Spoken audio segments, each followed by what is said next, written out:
Hello everyone, welcome back to Guide to Everything. In today's video, I'll show you on how you can fix audio delay in VLC Media Player. Now, the first thing that you want to do is to simply open up your track. In my case, I'm just going to open up the VLC Media Player, and basically inside you then want to click on the Tools button. From here, there will be an option for the track synchronization, so just click on it.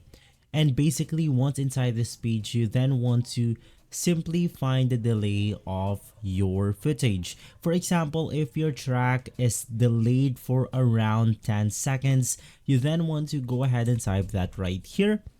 Now, if your delay is around 7 seconds, you can just click on the close button and confirm it.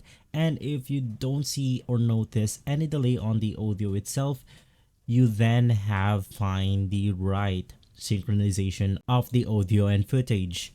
And basically from there, you can just adjust this the way you want to, and that's it. You have fixed the audio delay in VLC Media Player. If this video has been helpful, leave a like, subscribe, and follow Guide to Everything for more videos like this. Thanks for watching.